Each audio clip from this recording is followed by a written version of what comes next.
जय श्री राम, जय हो बागेश्वर धाम सरकार, जय हो हनुमान जी महाराज।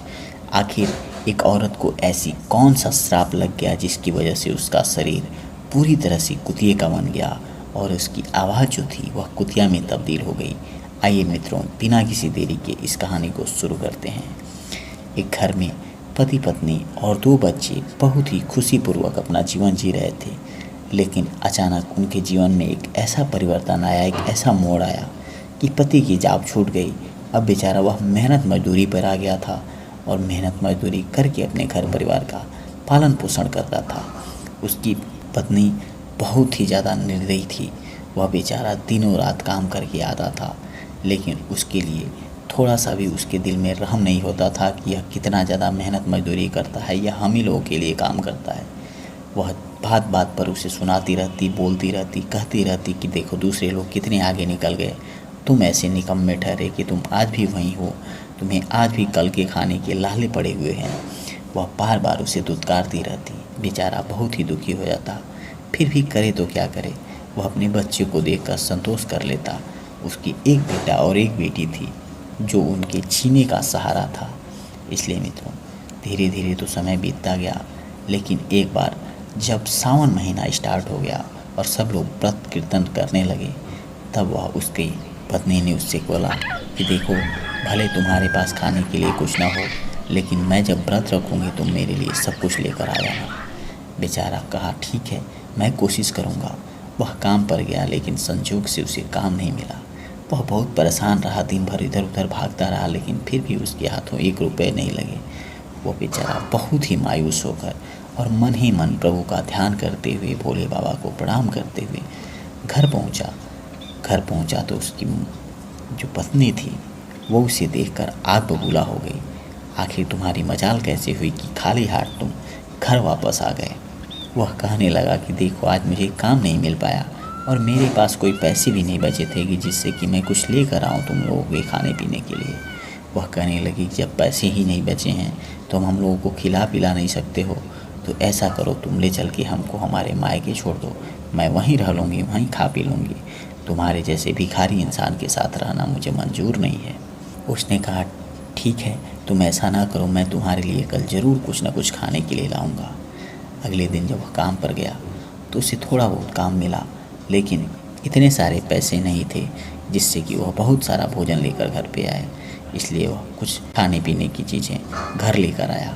घर आकर देखा तो उसके दरवाजे पर 2 भिखारी बैठे हुए थे और उसे बार बार देखकर बड़ी ही विनम्रतापूर्वक उससे आग्रह कर रहे थे कि मुझे खाने के लिए दे दो, खाने के लिए दे दो। उस आदमी ने कहा कि नहीं नहीं, तुम लोग दूसरा द्वार पे चले जाओ।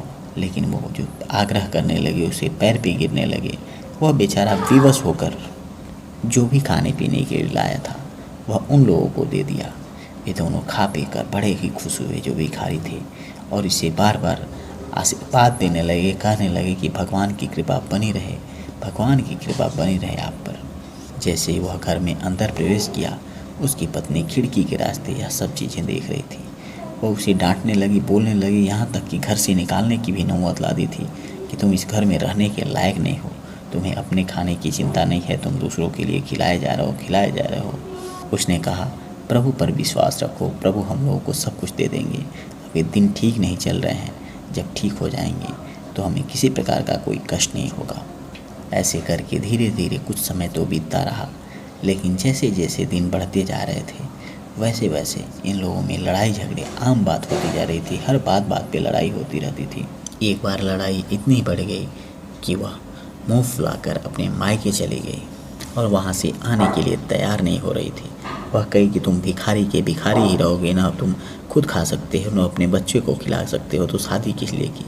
वह इतना सारा बोल डांट करके अपने मायके चली तो गई थी, लेकिन बच्चों को अपने पिता का बहुत ही ख्याल रहता था। वे रोते रहते, गिलगिलाते रहते और अपनी माँ से बार बार पिताजी पिताजी की आवाज़ लगाते रहते। भला उसके पिताजी उन लोगों के साथ गए थे होते तब तो दिखाई देते। बेचारे बच्चे बहुत ही ज़्यादा दुखी थे, लेकिन उस दुष्ट औरत को इस बात का थोड़ा सा भी परवाह नहीं था।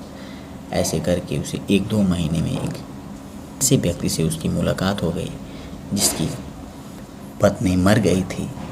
वह उस औरत को देखकर बहुत ही ज़्यादा मोहित हो गया और उस औरत को भी उसके रुपए पैसे देखकर उससे लगाव होने लगा।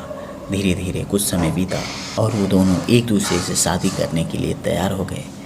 वह कुछ दिनों तक अपने पति को छोड़कर उसकी जो मायके में धनी व्यक्ति था उसी के साथ रहने लगी। धीरे धीरे यह बच्चे बहुत ही ज़्यादा अपने पापा को पूछते रहते, लेकिन वह इतनी दुष्ट थी कि वह हमेशा उन्हें डांट देती, बोल देती। एक दिन की बात है जब वह उसका पति उन लोगों को बुलाने के लिए उनके घर गया तो मायके में थी ही नहीं। बहुत ही पूछने ताछने पर पता चला कि वह किसी और के साथ रहती है, वह यहाँ भी नहीं रहती है। इस तरह से उसका पति बहुत ही ज़्यादा परेशान हुआ और वह एक ऐसे भक्त के पास गया जो बहुत ही ज़्यादा पहुँचे हुए बाबा थे। उसने उनसे अपनी सारी समस्या कह सुनाई। उन्होंने कहा कि ठीक है, मैं कुछ उपाय करता हूँ। एक दिन वह भिक्षा मांगते मांगते उसके दरवाजे पर पहुँच गए और वहाँ कहने लगे, हमें कुछ भिक्षा दे दो, हमें कुछ भिक्षा दे दो।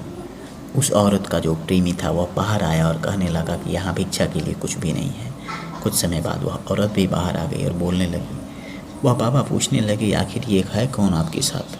वह कहने लगी, आप कौन होते हैं पूछने वाले? आप भिक्षा मांगने आए हैं, अपने काम से मतलब रखिए और चले जाइए यहाँ से। इतने सुनने के बाद उस बाबा को बहुत ही क्रोध आया, क्योंकि वह सर्वज्ञानी थे, सब कुछ जानते थे।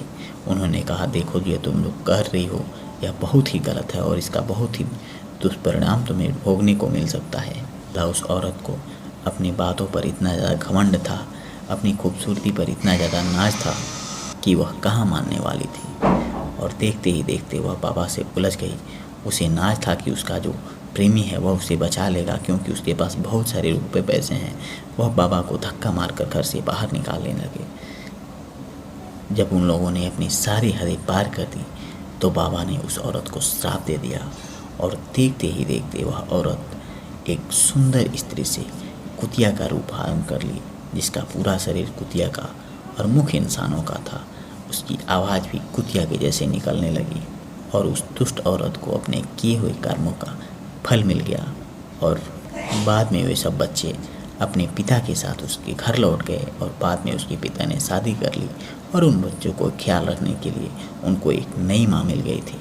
इस प्रकार से उस घर में पुनः एक बार सुख शांति आ गई थी।